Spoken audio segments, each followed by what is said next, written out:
Nice recording. Hi.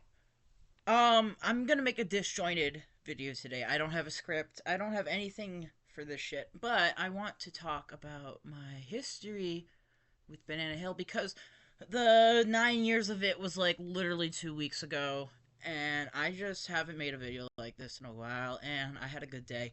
So let's get into it. So, bottom line is, I first saw Bembo Davis's spaghetti in like 2016. I was subscribed from that. Um, I liked that video a lot. I remember watching it in when Rab.it was a thing. I used to show it to my friends and shit. I love that shit. I was like, it's funny. Um, but and then fast forward, I nothing happens on his channel for a bit. I think I don't remember. I have like a million subscription feeds. I have a lot of I follow a lot of people. So I February 15th, 2017. I'm waking up for school that day, and I see my sub feed, and he uploaded Banana Hill. I was like, wait, what is this little thing? It looks cool. So I watch it, and I'm like, okay, this is cool. I like this. I fuck with it. And then I go to school, and nothing happens. That was like the first burying into my brain, mixed with the brain that I have the size of a walnut. It just like burrowed in there like a sleeper agent. Hold on, my pillow is hot against my back. Fuck. Anyways, okay, so fast forward. I moved house that year, and then in November or December, I was like setting up for my new room, and I see a video that says Banana Hill 2 on my feed. I'm like, what? He made another one already? I was so excited. I still can't explain that excitement because I didn't know that it would be such a big thing for me. But I watched it, and it was just the YouTube poop. The fucking collab with some other artists, including Grim Harlequin, who is a classic artist to me. I used to be really obsessed with this stuff for like better part of a decade. He got me into Narrow State Disneyland. He's a great artist. Um, but I watch it and I'm like, oh shit, this isn't really like within the first 3 seconds. Like this is not Banana Hill 2. This is some bullshit. But I watched it. It was pretty funny. And then yeah, nothing happens. I still like it, but I'm like, okay, whatever. So then nothing happens. 2018 happens. Big things happen. My year first, I like to call 2018. And then in 2019, I started becoming addicted to drugs in 2018. I started smoking pot around then. Had my first acid trip in August that year. I did a lot of Xanax. And then I got hooked onto DXM that November of 2018. That shit rocked my world. I was like, oh my god, this is like the best thing ever. And you could buy it at the fucking grocery store. And I'm like 16. So, sorry if my iPad goes off. I got Discord notifs hooked up to there. But, and then, so I'm doing DXM a lot around the end of 2018 into 2019. Um, and then like around April Fool's Day of 2019, he uploads it Banana Hell, not Hill, like Satan, and he uploads Banana Hell too, which is like a April Fool's joke, and I thought and then the whirs of the machine, the cogs in the machine started twirling in my brain and shit. Um, I was like, okay, this is something valuable.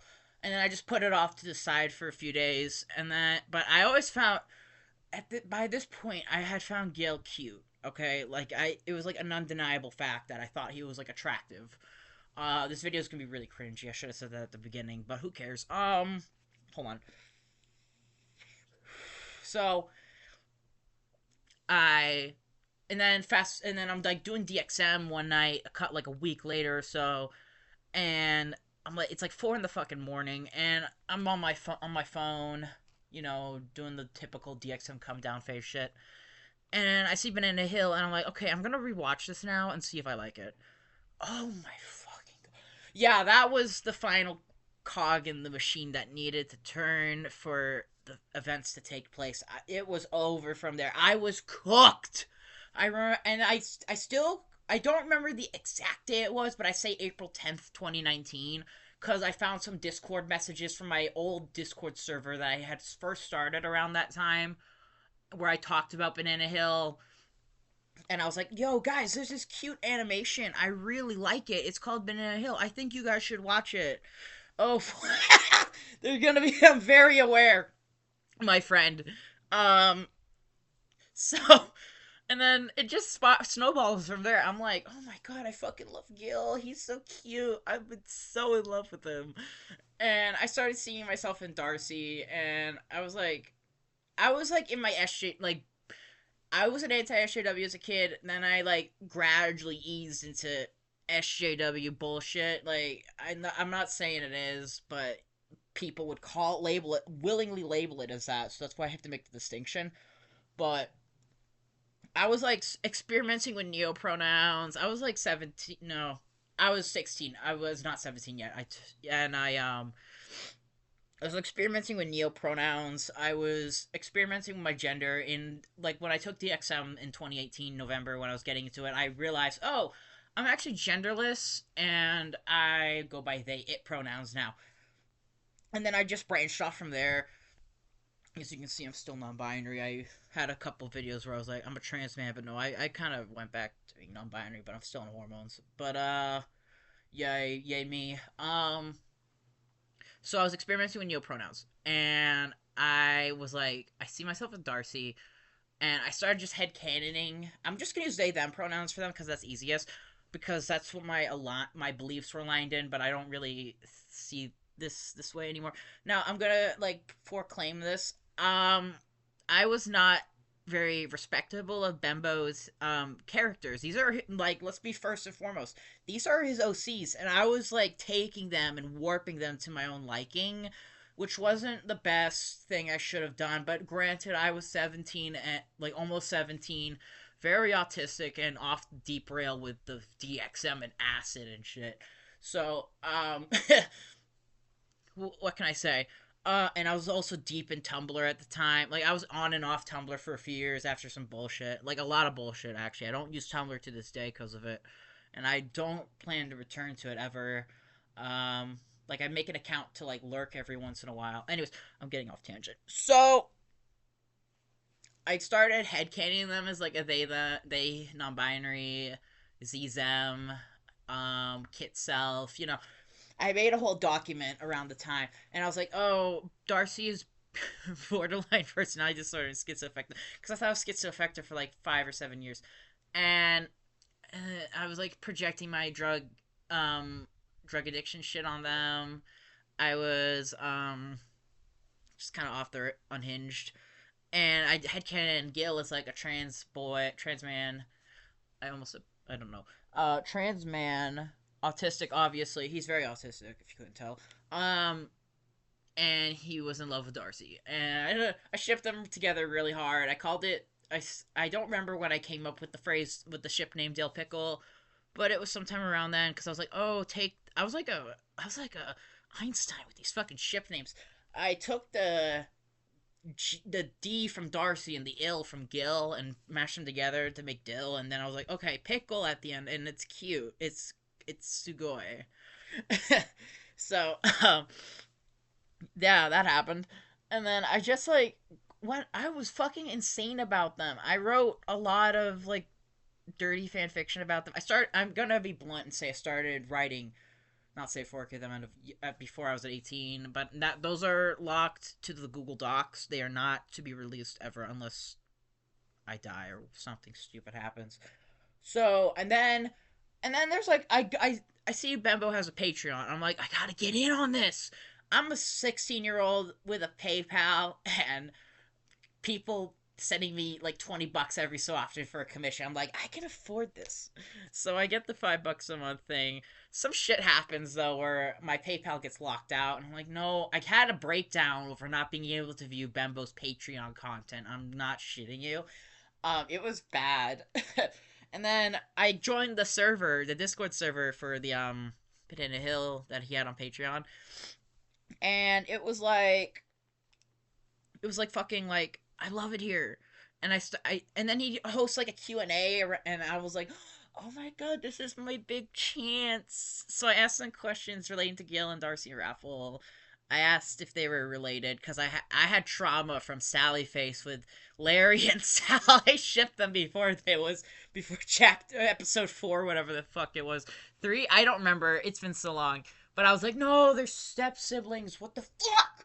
So I had to like ask Bembo and be like, so I didn't get traumatized again. Sorry, I have CPTSD. I'm allowed to make trauma jokes like that, so don't at me. Um, fuck. And then so he's like, okay, and my birthday was May 27th, and I was like in the server, like, oh my god, this is so. It was like around the time of my birthday. I was like, oh my god, this is so exciting. And I was like, my birthday is on Monday, and I'm so excited for this. And he was like, oh, really?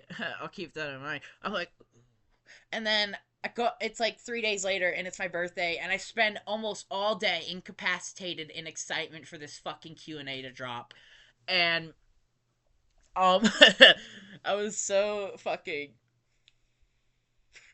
I threw up in excitement.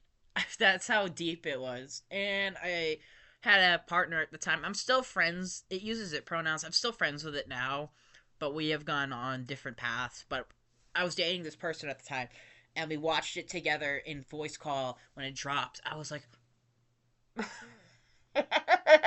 so we watched it, and then I'm like on the edge of my seat the whole time. I'm like, yes, yes, this is the best day of my life. And then at the end, he's like, oh, this couldn't have been possible without Sal. Yay, woo. And I was, because I went by Sal at the time, because I was such a Sal Fisher kinney. I went by Sal for like 2 years. 2 fucking years. And then I started going by Jump Scare, which was fun. Um, Around this time. Started going by Jump Scare around this time. Yeah, it was. So, I, I literally made like a 30-second long small scream sound in call, and it heard all of it. It was really funny. I thought it was like the happiest day of my life. And then I spent 2019 dicking around, doing these drugs, trying to finish up high school. Um, Fucking drawing. I was doing a lot, and I was abusing a lot of Adderall too. There were times during the start of my Banana Hill obsession that I would just snort Adderall and spend 8 hours a day drawing Banana Hill fan art. It was crazy. And I had all of this because I was diagnosed with ADD when I was younger, and my brother had ADHD, but he never took his pills, so I would take from there. And I would just do so much fucking artwork. Oh my god, my back would kill by the end of every day. Because I've been using a screen tablet since 2018. I use an iPad now, but it was fun, actually. I mean, it was bad, but it was fun. I can't deny that. So then 2019 comes and goes. I start making music in October that year, and then oh, here we go. The big brunt of the. So there's this guy's art. There's this guy in the Banana Hill Patreon server who posts his art, and like every once in a while, I'm like, that's cool. That looks like something I would see on Acid. I like this. And then one day in like October 2019 or something, he's like, oh, if I live streamed on YouTube, would anyone watch me? And I was like, yeah, I would. We talked about like YTPMVs with like Banana Hill in the past. He made a few Banana Hill YTPs at that point, very short, crappy ones. I'm sorry if he sees this. Very short, crappy ones. But I was like, I was like obsessed with Cocktack Problem. I still am. And I was like, do you think you can make a Banana Hill YTPMV of Cocktack Problem? He's like, I could try, and then he never tried. But I was like, yeah, I'll join this stream. Yeah, that's fun. So I was the only one there, and he was like dicking around on his computer with his mic on OBS, and he started drawing like kids, kid paint, kid pics, and I was like, we started talking about Banana Hill. I was like, yeah, I ship Gil and Darcy, and it's like, oh, that's interesting. I never thought about it like that before. And then he drew them on a couch, and then there's a poster that says Big Cheese. I still have this picture. It's a classic picture. I might make it the thumbnail for the video. Um, and I was like in between. I was in a phase where I was single. I had just started a polyamorous relationship with two people over Discord while I was high as fuck on LSD and DXM, and we were barely talking. So I was like, yeah, I kind of want something more. I don't know. And then I see a stream and his voice catches me on. I'm like, oh, this guy's voice is really nice. I always had a thing for voices. I'm sorry for party rocking, but I'm like, oh, I like his voice. And then we fought. I made a Twitter, not unbeknownst to me. Well, actually, notes to me, but I forgot. I made a Twitter. I remade my Twitter like a month or so prior to this stream, and we followed each other on there when I promoted it in the Banana Hill Patreon server. I was there at the start of his Twitter. His Twitter is pretty popular now. I was there at the start. Just saying. Because he had just remade it too. His too. And oh my god, sorry, I'm burping so much. Oh, acid reflux. Anyways, so I post to my Twitter account with my Darcy other Kinsona profile picture. That's someone I don't know exists anymore. The person that became Lost Media, who drew an icon of it on Twitter, my name being Darcy, because I went by Darcy for a solid 2 years or so because of my fucking other Kinney ass. Oh my god, bro. And I was like, oh, there's this guy I like. Oh, I don't know if he's hetero though. Oh, and then I joined another stream and he's like working on a school project like for his class, and I was like, let's do a Q&A in the chat because I was like, I need to know more about him. I think I like him. So I am like, where are you from? What's your age? And he's like, I'm from Arizona. And I'm like, oh shit, this might not be a chat. And then I posted, while he's streaming, mind you, I post to my Twitter saying, watching my crush stream, hundreds of heart emojis. So, like, and then I don't remember the rest of that stream. He was just cutting out shit for his art class. And then, like, I'm like, okay, I'm in deep. I like this guy. So I break up with those two guys I know over Discord, like, hey, no hard feelings. I just can't handle this or something. I don't remember what I said. And they were like, yeah, that's fine. I haven't talked to them to this day, but I hope they're doing good and they're still together because they were nice and I liked them at the time and they were cool artists. But and then I'm like feeling dirty for liking him. I'm like, oh, am I creepy? Am I overbearing? Because I was like, I knew I had borderline from such a young age, as controversial as that is to say. So, and I had bad experiences with past crushes and relationships due to said borderline. So I was like, oh no. I made a vent song about it on fucking Bandcamp because on my old Bandcamp, cutthroatgodhead.bandcamp.com. It is still up. It has the trauma core edit of Kuromi from Sanrio with it's all fucking edited in like paint.net. So then okay, and then here comes fucking November 15th, 2019. He tells me, "Oh, I have a crush on you too." And I'm like, "Oh." He was like, "I saw your post on Twitter." I was like, "What the fuck?" And then he was like, "Oh yeah, I told my coworkers at work about how I have feelings for you, and they were like, you should tell them." Oh, good lord. I was like, I didn't know what this guy looks like, but we made it work. Oh, brother. So, I met him. This is F, by the way. I've talked about him a lot in previous videos of like this. So, we started dating November 15th, 2019, and I'm calling him all the time. We call for days at a time, sleep and call together, find out his name, find out what he looks like, all that shit. And then, I'm just gonna fast forward a bit here because there's like a lot of events that are like blurred with drug abuse and my mental health being really fucking bad and just all around bullshit, just fucking heaps of bullshit. But I'm still into Banana Hill. I'm impulse buying commissions of Gil and Darcy. I'm doing a lot of shit in the Banana Hill fandom. Banana Hill Patreon server got deleted. I'm just gonna rip the band-aid off. It got deleted, but the memory lives on. And then fucking like so I get art of Darcy Kinsona with F's my he I was like, I'll design it for Sona for you, and he was like, okay. And then we used that for a while, and then we didn't. Um fuck.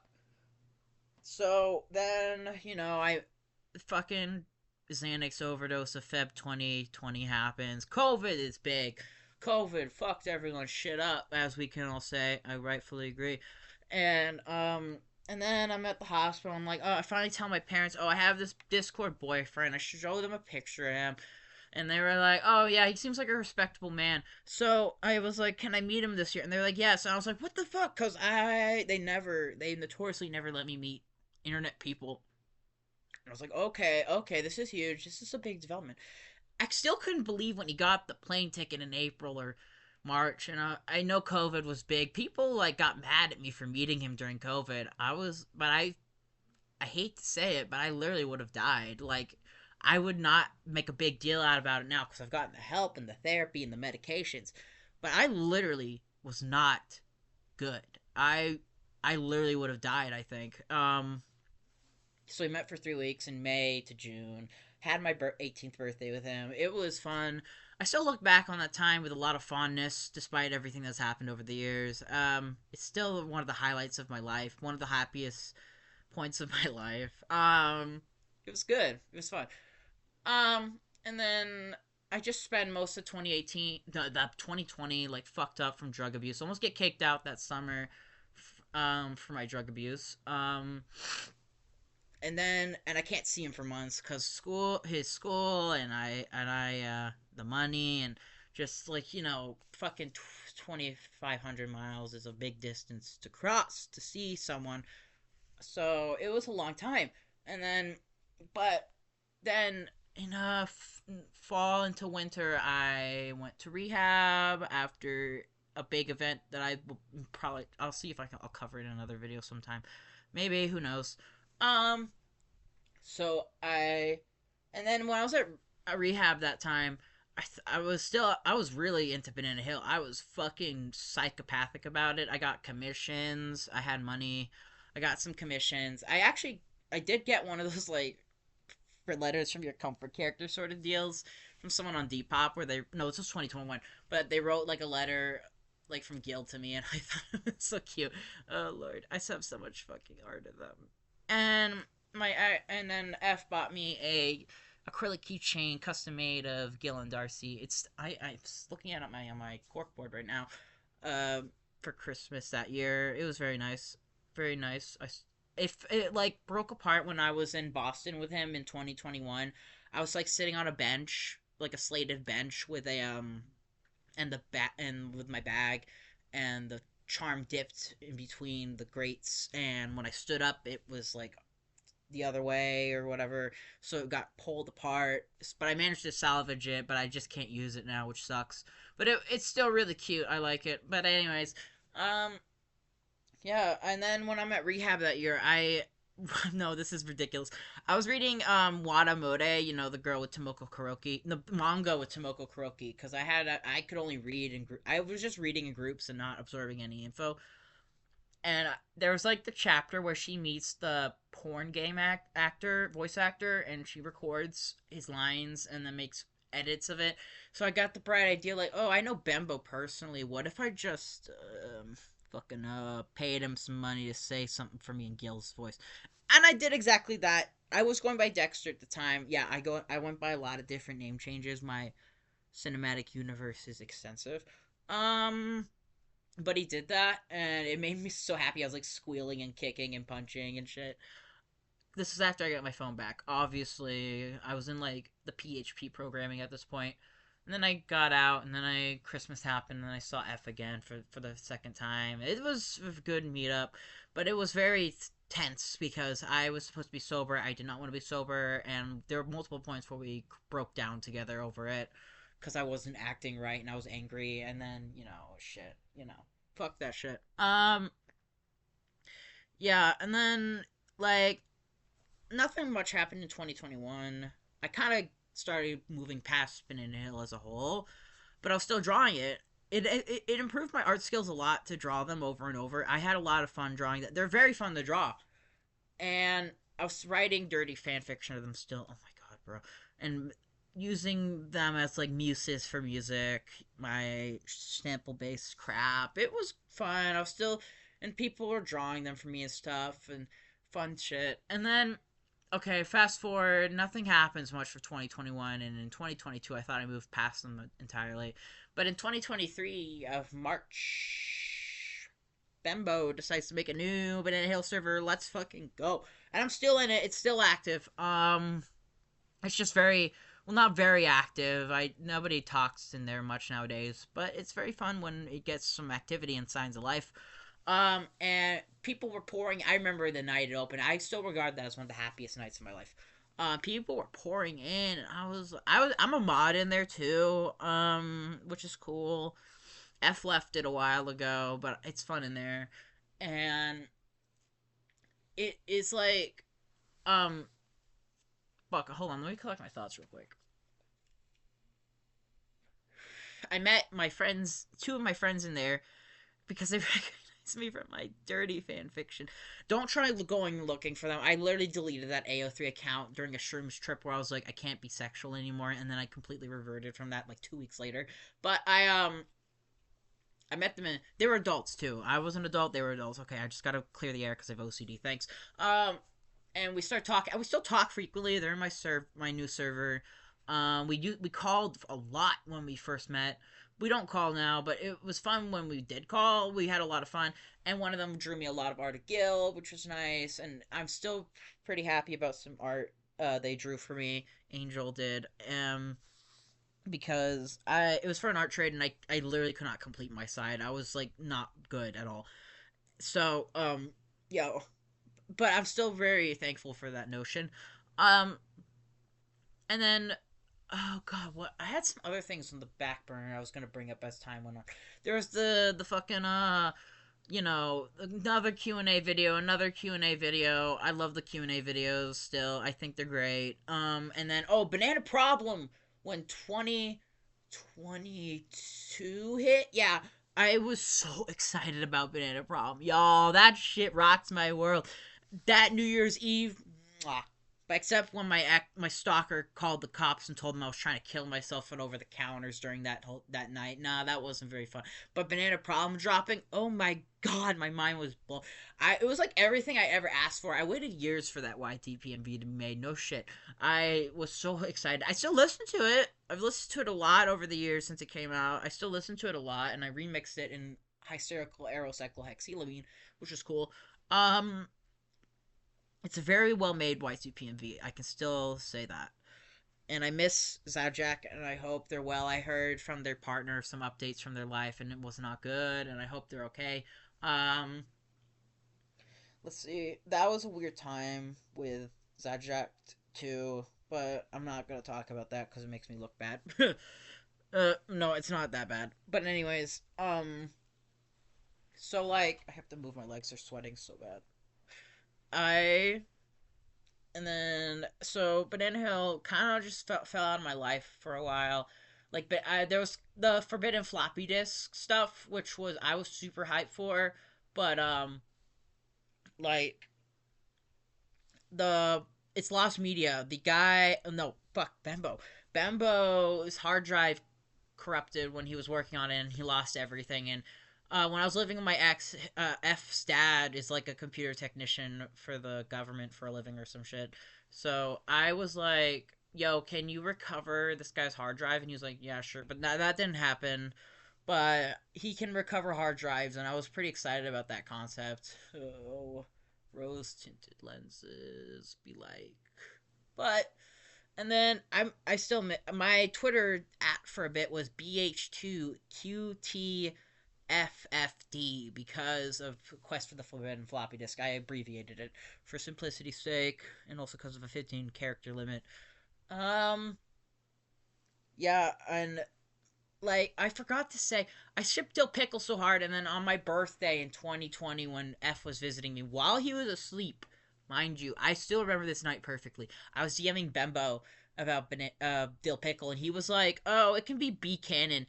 What I failed to consider the whole time of shipping Dill Pickle was that his sister voices Darcy and he voices Gil, so it would have been very, very awkward and weird to have them like say something canonically shippy in like an episode or something. So he was like, it'll be refined, reduced to comics of B canon. That was good enough for me. I was like, yeah, yes, we fucking won in Dill Pickle Nation up top.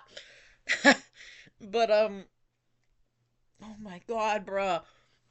I still feel bad for how I depicted Darcy, how I recontextualized a lot of Banana Hill. Well, there's nothing to really contextualize. It was just just a silly cartoon. But I literally acted like peak fandom behavior, and I don't like how I approached the whole thing, how I treated it. And me and Bembo are tight. We talk sometimes. We're friends on Discord. We've been talking on and off. I'm in his server, the shit. But I still feel bad, and it doesn't matter now because I know now I'm wiser, duh, and I'm not fucking a young teen like a I'm not like a teenager who's turning into an adult anymore. I'm an actual adult who pays taxes, which is like crazy. I never thought I'd get this far. Honestly, I'm not gonna get into that, but I'm turning 24 in May, which is crazy. And a lot's happened in my life. I could probably write 3 books about it if I really want to, but no, it's a lot of gory details. Not a lot of people need to know. But I'm trying to think of some other shit about Banana Hill. That kind of wraps up my history. I'm still excited for what the future of Banana Hill holds. I'm hoping something substantial gets made. I really wish something substantial gets made because there's a lot to it. There's a lot of potential. I mean, like Embo has ADHD, so and I do too, so I can understand why he never completes anything. But it gets, I'm like a little like, oh, I wish he would complete something because I love his mind. He's a great guy, and I would like to collab with him someday. We talked about making Banana Hill merch in the past, and I designed some charms. I was gonna make charms on Etsy, like a round of like 10 or 15 count of like Gil Darcy raffle charms, but that didn't happen because of aforementioned ADHD that doesn't let me finish anything. But I did make pins. I got a pin press for Christmas a couple years ago, and I made pins of them, and they didn't sell, but I gave a few to my ex. So yeah. Um, yeah. So Banana Hill got me laid. That's all I can really say. It's been a long, strange trip with the hill, and I still like it. It comes back to my mind every so often. I'm like, oh yeah, that was something. I still like it. I don't watch it much nowadays. I only watch it like 3 times a year nowadays, if that, because it's kind of just lost its novelty. There was a I remember in 2019 when I first discovered it, there's a picture of me with like 3 really badly rolled joints and Banana Hill on the laptop in the background. There was a time when I got really drunk. I got wasted and I just watched it 5 times in a row. That's 45 minutes of Banana Hill right there. Oh my god, I'm so sorry. Um and just a lot of art, a lot of community made. I showed it to a ton of people, like therapists, friends. I still haven't showed it to my parents, but I should sometime. I've showed it to friends. I've gotten friends into it, gotten people into my mind palace sort of shit, type shit. I can safely say I've showed it to over 100 people though. That's good. Yeah, and I'm running out of stuff to say, but it's been a long, strange trip, and I hope Banana Hill 3 gets made, and that's it. Bye.